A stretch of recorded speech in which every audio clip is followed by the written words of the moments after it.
Hi guys, Dallas Brody here. I'm here to give you some news on the natural resources front. Some good news is that the Copper Mountain mine has been approved for expansion. The bad news is the reasons why it was suddenly approved. This mine was approved suddenly over the protests of 22 environmental groups that shut it down in 2023 because an amount of money has been agreed to be paid to two local First Nations. The amount of money that's going to be paid each year over the life of the mine is 35% of the mineral tax revenue that the province collects each year from this mine. That amount is the equivalent of $7 million that's going to go yearly to each of these bands. The life of the mine will probably go till about 2042. So essentially, money that should be going into provincial coffers for the benefit of all British Columbians, reducing our debt and trying to get us back into a better fiscal situation, is now going to be diverted to essentially 1,000 people who happen to be living near this mine.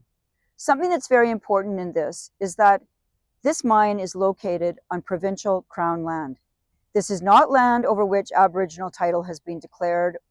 This is land that belongs to us.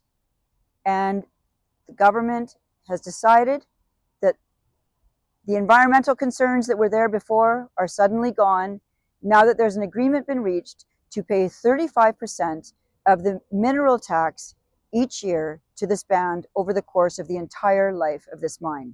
And something to add to this is the mineral tax revenue is going to be paid to these bands on top of consultation costs that have already been paid to the bands for this approval process to have gone through. And apparently, those amounts that have already been paid to the bands are completely hidden and are not being disclosed. I wonder how much those are. It seems that nothing gets approved unless a band takes a cut. What does this sound like to you? I know what it sounds like to me. We at 1BC want to see as much expansion in our natural resource economy as we possibly can, but not on these terms. There have to be equal rules for all people doing business in British Columbia, and no one should be paid a cut of anything that belongs to all of us. This is provincial land, provincial money, and it belongs to the taxpayers of British Columbia. And I'm here to stand up for British Columbians.